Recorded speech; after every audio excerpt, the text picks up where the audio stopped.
करते श्रीमती मुक्ता पुणतांबेकर. मुक्ताला आपण सगळे ओळखतो. मुक्तांगणच्या माध्यमातून गेले अनेक वर्ष व्यसनमुक्तीचं खूप मोठं काम मुक्ता आणि तिचे सर्व सहकारी करत आहेत. आपण सगळे उत्सुक आहोत तिला ऐकण्यासाठी. मी मुक्ताला आमंत्रित करते.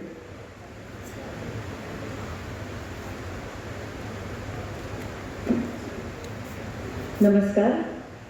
व्यासपीठावरील सर्व मान्यवर, आज इथे उपस्थित असलेले सर्व अधिकारी, प्राध्यापक आणि मोठ्या संख्येने उपस्थित असलेले विद्यार्थी मित्र मैत्रिणींनो, आज एका मला वाटतं की अतिशय महत्त्वाच्या कार्यक्रमासाठी आपण उपस्थित आहोत.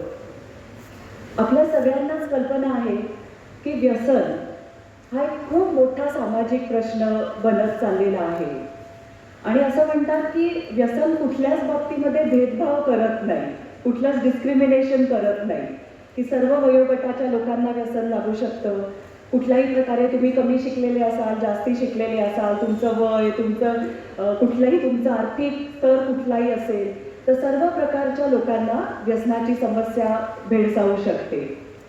आणि त्यामुळे आपण या बाबतीत एक अतिशय महत्त्वाचं वाक्य ऐकत असतो, prevention is better than cure.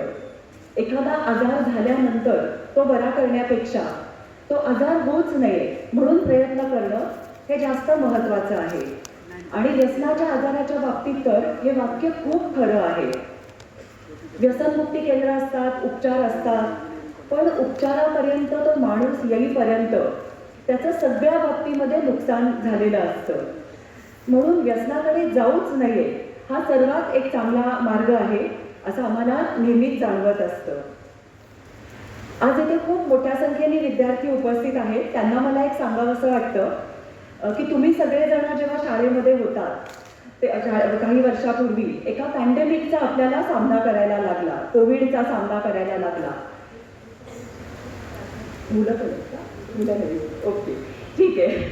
आपल्या सगळ्यांनाच एका पॅन्डेमिकचा सामना करायला लागला. आणि मी जेव्हा शाळेत होते किंवा कॉलेजमध्ये होते तेव्हा सुद्धा एक पॅन्डेमिक तेव्हा आलं होतं, ते म्हणजे ड्रग ॲडिक्शनचं. पूर्ण जगाने 1980च्या दशकामध्ये ड्रग्सच्या व्यसनाचा, हेरोईनचा सामना केला. आणि ते जेव्हा आपल्या देशामध्ये आलं तेव्हा त्याला ब्राऊन शुगर असं नाव देण्यात आलं. सुरुवातीला असं वाटायचं की ब्राऊन शुगरचा प्रॉब्लेम आहे तो खूप अतिश्रीमंतांच्या लाडावलेल्या मुलांचा हा प्रॉब्लेम आहे. पण नंतर जाणवायला लागलं की अगदी मध्यमवर्गीय, झोपडपट्टीतली मुलं या सगळ्यांमध्ये हा प्रॉब्लेम खूप मोठ्या प्रमाणामध्ये तो पसरायला लागलेला आहे. आणि तेव्हा 1986मध्ये माझे आई बाबा डॉक्टर अनिल अवचट आणि डॉक्टर अनिता अवचट या दोघांनी मुक्तांगण व्यसनमुक्ती केंद्राची स्थापना केली. आणि तेव्हा त्यांना पु ल देशपांडे यांची आर्थिक मदत यासाठी मिळालेली होती. हे जे नाव आहे मुक्तांगण ते सुद्धा पुलंनी हे नाव दिलेलं होतं. आणि गेल्या 40 वर्षामध्ये हजारो रुग्ण आमच्याकडे व्यसनमुक्त होण्यासाठी येत असतात.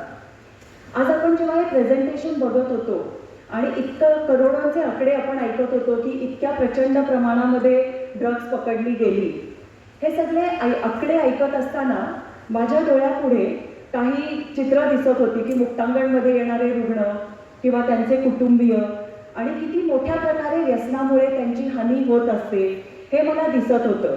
आणि खरोखर मी मनातून या सगळ्या पोलीस अधिकाऱ्यांना धन्यवाद देत होते की तुम्ही समाजासाठी किती मोठं काम करताय हे सगळं पकडून, आणि त्याच्यामुळे कितीतरी भावी पिढीला तुम्ही व्यसनामध्ये नेण्यापासून वाचवत आहात. आणि खरोखर त्यांचे आभार मानावे तितके कमीच आहे. व्यसनाच्या बाबतीमध्ये दुष्परिणाम जे काय होतात ते आपण ऐकत होतो.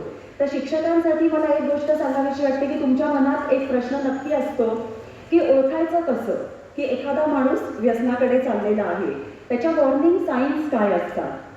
आम्ही जे मुक्तांगणमध्ये बघतो की एखादा मुलगा किंवा एखादा माणूस जेव्हा व्यसनाकडे वळतो तेव्हा हळूहळू त्याचं वागणं बिघडायला लागतं. जे चांगलं आहे ते निगेटिव्ह व्हायला लागतं. त्याच्या झोपायच्या सवयी बदलतात. बरेच वेळा असं दिसतं की ते रात्रभर जागतात, दिवसभर झोपतात. त्यांच्या स्वच्छतेच्या सवयी बदलायला लागतात. कुठलंही व्यसन असेल, मग दारू तर वास येतोच जो आपल्याला परिचित आहे, पण ड्रग्सचं जरी व्यसन असलं, गांजा असला तरी त्याचा एक विशिष्ट काहीतरी वास वेगळा त्या मुलांना यायला लागतो. ती मुलं दिवसेंदिवस आंघोळ करत नाहीत, दाढी करत नाहीत, खूप अस्वच्छ दिसायला लागतात. त्यांच्या जेवणाच्या सवयी बदलतात. काही व्यसनांच्या बाबतीमध्ये अतिशय कमी खाल्लं जातं, काही व्यसनाच्या बाबतीत ते खूप जास्ती खातात, स्वच्छ दिसायला लागतात. त्यांच्या जेवणाच्या सवयी बदलतात. काही व्यसनांच्या बाबतीमध्ये अतिशय कमी खाल्लं जातं, काही व्यसनाच्या बाबतीत ते खूप जास्ती खातात. ते एकलकोंडे बनतात, जुने मित्र त्यांच्याकडे येत नाहीत, खूप सतत डिप्रेशनमध्ये असतात, चिडचिडे बनलेले असतात, वॉशरूममध्ये खूप जास्त वेळ घालवतात कारण व्यसन घरच्यांसमोर करता येत नाही. घरामधले पैसे आपल्याला असं वाटतं की चोरीला जात आहेत, किंवा असं पण आम्ही खूप उदाहरणं ऐकली की देवघरातले देव घेतले आणि ते विकले आणि व्यसनासाठी पैसे त्याच्यासाठी घेतले. तर असे खूप वेगवेगळे बदल मुलांमध्ये दिसायला लागतात. हे सगळे बदल असणं म्हणजे त्याला व्यसनच लागलं असेल असं नाही, पण काहीतरी चुकीचं घडतंय हे आपल्या लक्षात येऊ शकतं. तर मुलांमध्ये जेव्हा काही बदल होतात तेव्हा आम्ही पालकांना किंवा शिक्षकांना नेहमी सांगतो की थोडंसं लक्ष द्या, हळूहळू त्याला बोलतं करा की नेमकं काय प्रॉब्लेम आहे. व्यसन पण असू शकतं, कधी कधी एखादा सेक्शुअल काही प्रॉब्लेम झालेला असेल, सेक्शुअल हॅरॅसमेंट झालेली असेल, तरी सुद्धा मुलांमध्ये अशा प्रकारचे बदल हे दिसू शकतात. तर ह्या काही वॉर्निंग साईन्स आहेत. त्यानंतर महत्त्वाचा प्रश्न येतो की जर का त्याला काही व्यसन लागलेलं असेल तर नेमकं काय करायचं. तर पुढची स्टेप आहे त्याच्याशी संवाद साधायचा. तो खरंच हे करतोय का ते जाणून घ्यायचं. आपण मुलांना डायरेक्ट कन्फ्रंट केलं, उलट तपासणी केली, तर पहिल्या आपल्या भेटीमध्ये कधीच मुलं खरं उत्तर देणार नाहीये. कधीच ज्या एखाद्या माणसाला व्यसन लागलेलं असेल तर तो स्वतःच्या तोंडाने कबूल करत नाही की हो मला व्यसन लागलेलं आहे. त्यामुळे सुरुवातीला त्याचा विश्वास कसा येईल हे बघत राहायचं, त्याच्याशी संवाद साधायचा आणि मग कालांतराने तो हे आपल्याशी हळूहळू ते बोलू शकतो. यामध्ये पालकांना, शिक्षकांना, आपल्या प्रत्येकालाच खूप संयम, पेशन्सची गरज असते मुलांना समजून घेण्यासाठी. मग जेव्हा आपल्या लक्षात येतं की त्यांना खरंच व्यसनाची समस्या आहे, आपल्या परीने जी होईल ती आपण मदत करू शकतो. सुरुवातीच्या अवस्थेत लगेच व्यसनमुक्ती केंद्रात नेणं सुद्धा गरजेचं नसतं. आपण फॅमिली डॉक्टरकडे नेऊ शकतो. व्यसन सोडताना त्यांना जे विड्रॉल सिम्पटम्सचा त्रास होतो त्याच्यासाठी उपचार हे कुठलेही डॉक्टर करू शकतात. त्यासाठी आपण मुलांना मदत करू शकतो. पण त्यांच्याशी बोलत राहणं म्हणजेच एक प्रकारे काउन्सिलिंग करणं हे अतिशय महत्त्वाचं आहे. ते का व्यसन करतात, त्यांना नेमक्या समस्या काय आहेत, काही टेन्शन आहे का, हे आपण त्यांच्याकडून समजून घेऊन त्यातून बाहेर पडायला मदत करू शकतो. आणि तरी आपल्याला असं वाटलं की त्याला व्यसन सोडणं अवघड जातंय तर नक्कीच आपण त्याला व्यसनमुक्ती केंद्रामध्ये घेऊन जाऊ शकतो. अजून एक महत्त्वाची गोष्ट की आता सर्वजण शिक्षक आहात, पालक आहात, तर आपल्या मुलांनी व्यसनाकडे वळूच नये म्हणून नेमके आपण काय प्रयत्न करू शकतो. बरेच वेळा असं दिसतं की आपल्याला असं वाटतं की मुलांना डायरेक्टली ड्रग्सबद्दल वगैरे माहिती द्यायची नाही, नाहीतर त्याच्याविषयी मुलांना उत्सुकता निर्माण होईल. खरं तर मुलांना उत्सुकता असतेच आणि आपण जर योग्य माहिती दिली नाही तर मुलं चुकीच्या पद्धतीने ती माहिती गोळा करू शकतात. इंटरनेटवरती सुद्धा चुकीची माहिती असते किंवा त्यांच्या मित्रांकडून ते चुकीची माहिती गोळा करू शकतात. आपण त्यांना योग्य शास्त्रीय माहिती योग्य वयात त्यांच्याकडे द्यायची आहे. म्हणून आमची मुक्तांगणचे जे अवेअरनेस कार्यक्रम चालतात, जनजागृतीचे कार्यक्रम चालतात, त्याची आमची थीम आहे लेट्स टॉक अबाउट ड्रग्स. व्यसनाविषयी बोलूया. व्यसन कुठल्याही प्रकारचं, मग ड्रग्ज असेल, दारू असेल, सिगरेट, तंबाखू, हा लपवायचा विषय नाहीये, तर मोकळेपणाने बोलायचा विषय आहे, चर्चा करायचा विषय आहे. हे आपण शिक्षक आणि पालक मुलांपर्यंत नक्कीच त्याचे दुष्परिणाम योग्य प्रकारे पोहोचवू शकतो. ही एक महत्त्वाची गोष्ट आपण प्रिव्हेन्शनसाठी हे करू शकतो. दुसरी एक गोष्ट आपल्याला करायला पाहिजे, मुलं जेव्हा टीनएजमध्ये जातात म्हणजेच पौगंडावस्थेत ॲडोलसन्स एज ग्रुपमध्ये जातात तेव्हा मुलांमध्ये अनेक प्रकारचे बदल व्हायला लागतात. शारीरिक, मानसिक, समाजावरची त्यांची जी दृष्टिकोन असतो तो बदलतो आणि त्यामुळे मुलांमध्ये खूप भावनिक बदल होतात. तुम्ही सर्वांनीच नोटीस केलं असेल, मुलं खूप चिडचिडी बनतात. काही त्यांना सांगितलेलं, उपदेश केलेला त्यांना अजिबात आवडत नाही. खूप स्ट्रेस असतो आणि ह्याच वयोगटामध्ये 10वी 12वी अशा महत्त्वाच्या त्यांच्या परीक्षा असतात. तर मुलांना भावना कशा हाताळायच्या या बाबतीत आपण मदत करू शकतो. त्यांना बोलतं करू शकतो, भावना कशा ओळखायच्या हे सांगू शकतो. कारण खूप वेळा मुलांना असं वाटतं की टेन्शन कमी करण्याचा व्यसन हा एक मार्ग आहे. हे दोन खूप मोठे गैरसमज मुलांच्या मनात असतात. व्यसन करून टेन्शन जातं आणि व्यसन करून आनंद मिळतो. हे मोठे गैरसमज आहेत आणि ह्यामुळे खरं तर ते व्यसनाकडे वळलेले असतात. तर आपण नक्कीच त्यांच्याशी या 2 विषयावरती संवाद साधू शकतो. आणखीन एक महत्त्वाचा प्रिव्हेन्शनचा उपाय आपण करायचा आहे. मुलांना त्यांचे छंद आवडी कुठल्या जोपासता येतील यासाठी लहान वयातच आपण मदत करायची आहे. मुक्तांगणमध्ये तर आम्ही नेहमी सांगतो की आपल्या प्रत्येकाला असं वाटतं ना की आनंद मिळावा, रिलॅक्स वाटावं आणि हा आनंद किंवा रिलॅक्सेशन हे काही दारू ड्रग्जमुळे खऱ्या अर्थाने मिळत नाही. तर आपण आपला एखादा छंद जोपासतो, संगीत ऐकतो, व्यायाम करतो, पुस्तकं वाचतो, तेव्हा आपल्याला खऱ्या अर्थाने आनंद मिळतो, आपल्याला रिलॅक्स वाटतं.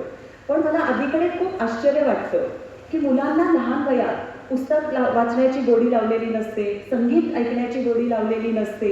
तर आपण मुलांसाठी एक खूप महत्त्वाची गोष्ट करू शकतो की त्यांना त्यांचे छंद, त्याची ओळख, त्यांना चांगल्या प्रकारे छंद इंट्रोड्यूस करून देऊ शकतो. म्हणजेच त्यांना चांगल्या मार्गाने आनंद मिळेल, रिलॅक्सेशन मिळेल आणि चुकीच्या मार्गाने जाण्याची त्यांना गरजच पडणार नाही. आणखीन एक शेवटचा उपाय मला सांगावासा वाटतो प्रिव्हेन्शनसाठी.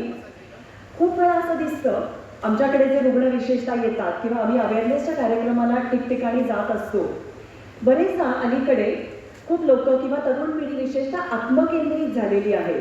स्वतःचे प्रश्न, स्वतःचा प्रॉब्लेम हे त्यांना खूप महत्त्वाचं वाटतं. आपण त्यांना एक मदत करू शकतो स्वतःमधून बाहेर येण्यासाठी. त्यासाठी कुठेतरी सामाजिक काम, कोणाला तरी मदत करायची जर आपण त्यांना संधी दिली तर त्याच्यातून त्यांना एक खूप छान समाधान मिळतं, रिलॅक्सेशन मिळतं आणि मग व्यसनाकडे जाण्याची गरजच त्यांना पडत नाही. अलीकडे मला माहिती आहे की कॉलेजेसमध्ये खूप NSS असतात किंवा वेगवेगळ्या ॲक्टिव्हिटीज घेतल्या जातात. त्याद्वारे मुलांना सामाजिक कामाची गोडी लावली जाते आणि मला असं नेहमी वाटतं की प्रिव्हेन्शनसाठी हा एक अतिशय महत्त्वाचा मार्ग आहे.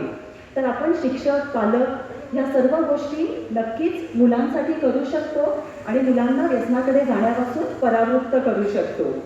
तर आज मला खूप आनंद होतोय की मगाशी जे सांगितलं की व्यसनाचा हा जो दुष्परिणाम आहे त्यासाठी 2 अप्रोचेस घेतले जातात, डिमांड रिडक्शन आणि सप्लाय रिडक्शन. सप्लाय रिडक्शनचं काम तर पोलीस इथे करतातच आहेत आणि आता आपल्या सगळ्यांची जबाबदारी आहे डिमांड रिडक्शनची. लोकांनी व्यसनाकडे जाऊच नये म्हणून प्रयत्न करणं आणि आमच्यासारख्या व्यसनमुक्ती केंद्रांची जबाबदारी आहे ज्यांना व्यसन लागलेलं आहे त्यांना व्यसनातून बाहेर काढण्यातून मदत करणं. तर आपण सगळे मिळून मला खात्री आहे की ह्या कार्यक्रमामध्ये आपला सहभाग घेतील. धन्यवाद.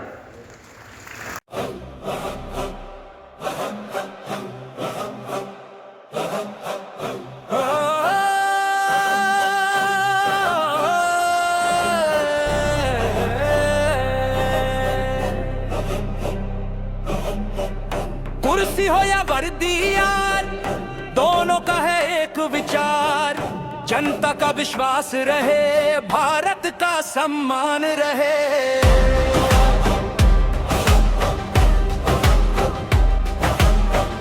कुर्सी हो या वर्दी यार, दोनों का है एक विचार. नाम नहीं काम की पहचान, यही है भारत की शान. सादा कपड़ा साधा रूप, निकला लेकर सेवा धूप. शहर की गलियों का हाल देख रहा था हर सवाल.